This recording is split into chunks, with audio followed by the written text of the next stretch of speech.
Hi everyone, I am Pravalika and welcome back to our channel Salvific. ఇవాల్టి మన special recipe the most yummiest tastiest chicken pulao recipe అండి. చాలా ఈజీగా prepare చేసుకోవడం ఎలాగో నేను చూపిస్తాను. అయితే ఈ చికెన్ పలావ్ని డిఫరెంట్ ప్రొసీజర్స్లో మనం చేసుకోవచ్చు. ఇవాళ నేను చూపించే వీడియో ఈజీగా బ్యాచిలర్స్ అండ్ ఈవెన్ వంట రాని వాళ్ళు కూడా ట్రై చేసిన ఖచ్చితంగా టేస్టీగా వచ్చే ఈ చికెన్ పలావ్ హార్డ్లీ ఒక 10 to 15 మినిట్స్లో అయిపోతుందండి. అండ్ ఇంకా ప్రెషర్ కుక్కర్లో చేసుకుంటున్నాం అనమాట. సో ఫస్ట్ ఒక ప్రెషర్ కుక్కర్ పెట్టుకొని ఒక 3 టేబుల్ స్పూన్స్ ఆఫ్ గీ అండి, మీరు గీ ప్లేస్లో ఆయిల్తోనైనా చేసుకోవచ్చు. నెక్స్ట్ హోల్ బిర్యానీ మసాలా, లవంగా, దాల్చిన చెక్క, షాజీరా, బిర్యానీ ఆకు అన్నీ వేసుకున్నాను.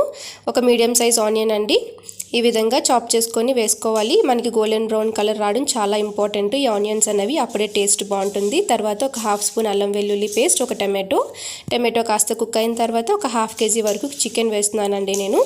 ఒకసారి బాగా మిక్స్ చేసుకొని టేస్ట్కి సరిపడినంత salt, dhania powder, jeera powder, garam masala powder, red chilli powder, ఇంకా ఒక 3-4 పచ్చిమిర్చి, పెరుగు యాడ్ చేస్తున్నానండి నేను ఒక పావు కప్పు వరకు. ఒకసారి బాగా మిక్స్ చేసుకొని మనకి ఈ చికెన్ అనేది ఒక 60 to 70% కుక్ అయినంత వరకు కూడా బాగా కుక్ చేసుకోవాలి. చికెన్లో ఉన్న వాటర్కి ఆల్మోస్ట్ కుక్ అయిపోతుంది, అసలు వాటర్ ఏం వేయాల్సిన అవసరం లేదు.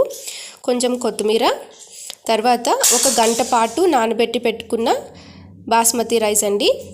ఇక్కడ నేను ఒక 1.5 గ్లాస్ వరకు తీసుకుంటున్నాను. ఒకసారి నెమ్మదిగా ఈ విధంగా కలుపుకుంటే మనం వేసిన మసాలాలన్నీ రైస్కి పడతాయన్నమాట. సో ఇక్కడ నేను 1.5 కప్ రైస్ తీసుకుంటున్నాను కాబట్టి 2 ఇంకా ఒక పావు కప్పు వాటర్ అనేది యాడ్ చేశాను అనమాట. ఒక 2 విజిల్స్ వచ్చినంత వరకు హై ఫ్లేమ్లోని మనం కుక్ చేసుకోవాలి. తర్వాత ఒక హాఫ్ అన్ అవర్ పాటు రెస్ట్ ఇచ్చేసి మనం ఒకసారి ప్రెషర్ కుక్కర్ మూత తీసి చూసారా ఎంత పర్ఫెక్ట్గా ప్రిపేర్ అయిపోయిందో. అండ్ ఇక్కడ మీ రైస్కి తగ్గట్టుగా మీరు వాటర్ అనేది అడ్జస్ట్ చేసుకోండి. చూస్తున్నారు కదా ఎంతో టేస్టీగా ఉంది అండ్ ఇంకా పర్ఫెక్ట్గా కూడా ప్రిపేర్ అయిపోయింది అనమాట. చికెన్ కూడా పర్ఫెక్ట్గా కుక్ అయింది and at the same time rice కూడా చాలా ఈజీ అండి. చూసారు కదా, నేను ముందే చెప్పాను హార్డ్లీ ఒక 10 to 15 మినిట్స్లో ఈ రెసిపీ అనేది ప్రిపేర్ అయిపోతుంది.